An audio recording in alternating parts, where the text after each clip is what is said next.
It's amazing how quickly things can change, right? And a lot of us right now are pausing and pivoting. At the time that I'm recording this, we've been given a shelter at home warning to stay close to home and help flatten the curve of the coronavirus that is going on around us.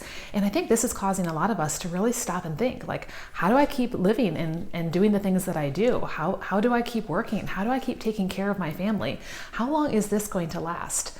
Well, my name is Lissa Figgins. If we haven't met yet, I am passionate about helping women flourish by doing two things. By number one, adding health to their daily routines, and number two, having something in place that's going to help to prepare for the future. Right now, my heart is breaking for so many people that have an empty chair that they used to cut hair in, or they're having to put a clothes sign on their boutique, or they're not getting the tips they're used to, or getting a paycheck and not knowing how long this is going to last. And while this is not directly in that way impacting what I do as a women's wellness consultant and as a wellness blogger, my heart goes out to those people who are doing that and the choices that they're having to make right now in the situation that we're in.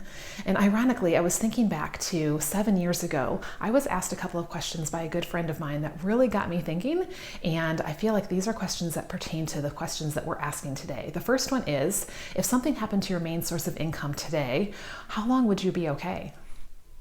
And the second question is this: if you keep doing what you're doing for the next 5, 10, 15 years, where are you going to be? And is that where you want to be? Are you okay with that? Well, in my situation, we were living paycheck to paycheck 7 years ago. We really didn't have a plan B if something were to happen, and we certainly weren't getting ahead towards our goals because we actually had already written down some things we wanted to be able to do and had just had a conversation where we realized, you know what, we're no closer to those than we were before because we haven't really changed anything.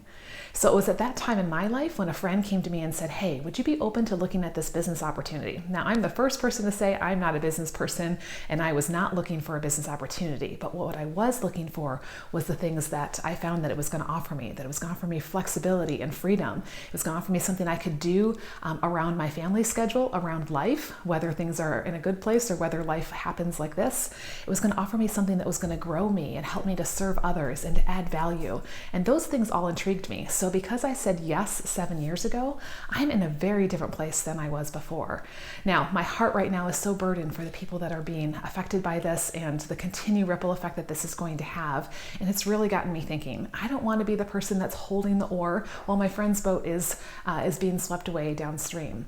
So friend, I need to ask you this. Are you prepared for impact? Do you have things in place so that when life happens, and we all know that it will, you're ready to respond instead of react? Because the reality is this will be over at some point. We'll go back to life as normal, but at some point after that, life will still happen. There will be a job loss or change. There will be a move. There'll be a diagnosis or a sick family member. There will be an accident, an obstacle, an unexpected circumstance that comes up, and we want to be able to respond to those things, not just react to them. So by doing something now, today, in this time, before any of that happens, we'll be prepared for impact. We'll have those things in place that will give us the freedom to make those choices. Now, for me, I had no idea it was going to come from something that was a part of my everyday routine.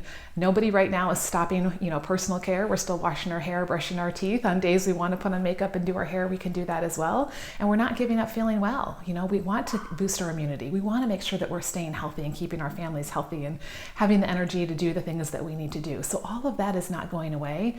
So what if there was a way that you could take that and you could turn that into an additional income stream for you and your family? Who knows what that would allow you to say yes to in the future, or how that would help you when life happens, or the people that you could bless because you said yes to something like that. So I want to challenge you, friend, to have an open mind. Be open to new things. This is what we're seeing right now is people are having to be resilient. They're having to be resourceful. They're having to think and pivot and change what they're doing to make it fit the times and to allow them to move forward. And so I would love to share with you a little bit more about this. So here's what I want to invite you to do. I would love to hear your story, how this is affecting you, and see what resources I may be able to share that can help you either in adding health or in adding an additional income stream. So what I want you to do is head on over to my website, which is lissafiggins.com. That's just LISSAFIGGINS.com. Go to Let's Connect, and we can do a wellness discovery call. We can do a messenger chat. We can do an email, whatever's best. Let's connect. Let's talk about where we're at, where we want to be, and I'd love to be able to share some more with you.